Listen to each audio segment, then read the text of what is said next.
Assalamualaikum warahmatullahi wabarakatuh. Perkenalkan, saya Haryanto Hidayat dari kelas 1A Teknik Komputer UPI Kampus Cibiru.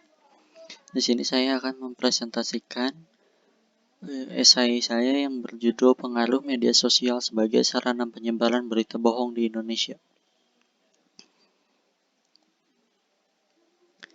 Pada saat ini, penyebaran informasi merupakan salah satu hal penting yang bisa kita lihat di kehidupan sehari-hari, khususnya di Indonesia. Penyebaran informasi di era modern ini semakin mudah untuk dilakukan. Dalam beberapa detik, suatu informasi bisa menyebar ke berbagai wilayah secara bersamaan dan bisa dilihat oleh banyak orang. Penyebaran informasi bisa dilakukan dengan berbagai cara dan media. Pada saat ini, yang paling sering digunakan adalah media sosial. Alasannya karena mudah digunakan, cepat menyebar, dan lebih banyak dilihat orang dibandingkan dengan media lainnya, seperti televisi dan koran. Berdasarkan hasil studi Polling Indonesia yang bekerja sama dengan Asosiasi Penyelenggara Jasa Internet Indonesia atau disingkat APJI pada tahun 2020, dari 171 juta pengguna internet di Indonesia, sebanyak 95% menggunakannya untuk media sosial dan 5% tidak menggunakannya untuk media sosial. Pertanyaannya adalah, apakah informasi yang tersebar di media sosial semuanya fakta? Jawabannya adalah tidak. Informasi yang disebarkan di media sosial belum tentu semuanya fakta.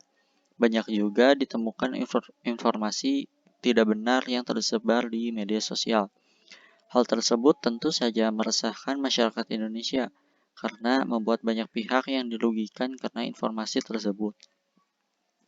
Kemudian pertanyaan yang timbul adalah, mengapa ada informasi atau berita bohong yang tersebar? Berita bohong tidak begitu saja langsung tersebar sendirinya, tetapi ada pembuat dan penyebarnya. Tujuan dari pembuat dan penyebar sebuah berita bohong adalah untuk menggiring opini masyarakat dan kemudian membentuk persepsi yang salah terhadap suatu informasi yang sebenarnya. Pembuat dan penyebar berita bohong pada umumnya berniat untuk memprovokasi untuk membenci suatu pihak, mencemari nama baik seseorang, atau hanya sekadar bahan gurauan. Keberadaan informasi atau berita yang dianggap tidak benar telah disurvei oleh Mastel pada tahun 2017 dengan hasil yang menyatakan bahwa dari 1.146 responden, 44,3% diantaranya menerima berita hoax setiap hari dan 17,2% menerima lebih dari satu kali dalam sehari. Media arus utama juga menjadi saluran penyebaran informasi atau berita hoax, yaitu radio sebesar 1,2%, media cetak sebanyak 5%, dan televisi sebanyak 8,7%. Adapun saluran yang banyak digunakan dalam penyebaran hoax adalah melalui media sosial. Digunakan terbanyak yaitu 92,4%. Sisanya sebanyak 7,4% penyebaran hoax melalui aplikasi pesan dan situs web.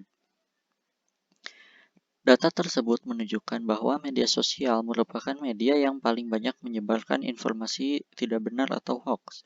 Hal tersebut menyebabkan sebagian besar pengguna media sosial di Indonesia membaca berita tidak benar tersebut.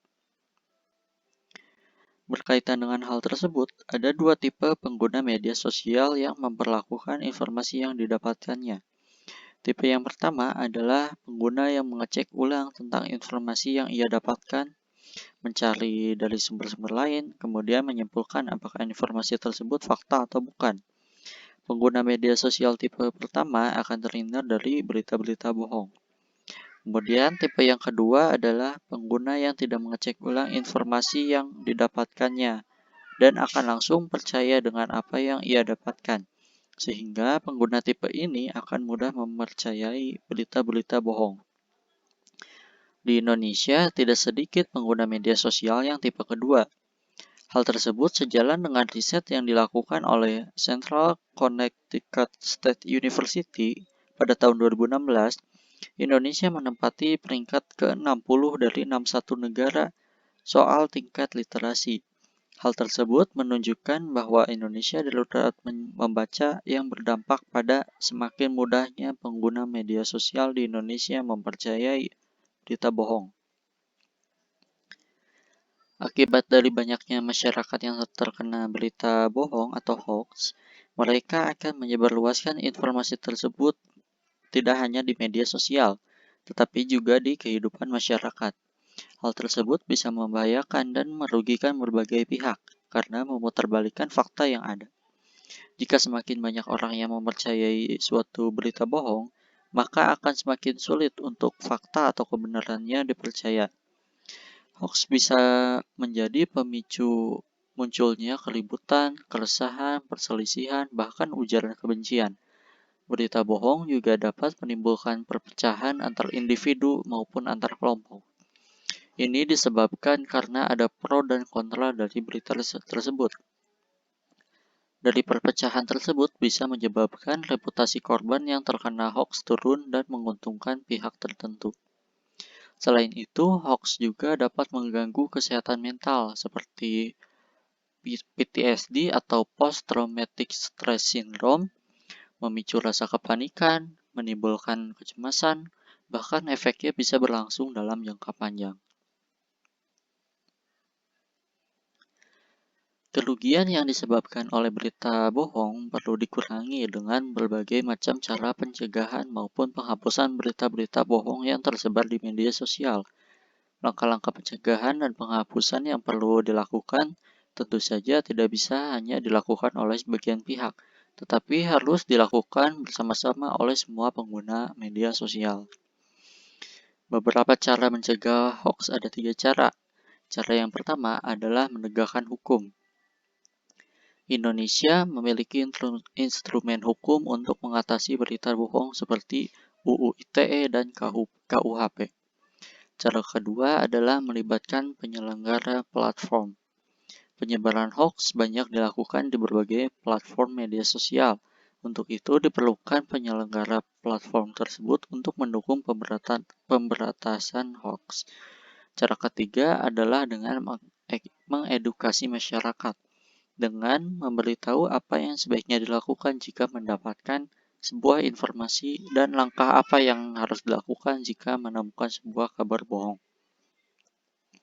Sekian presentasi yang bisa saya sampaikan. Terima kasih. Wassalamualaikum warahmatullahi wabarakatuh.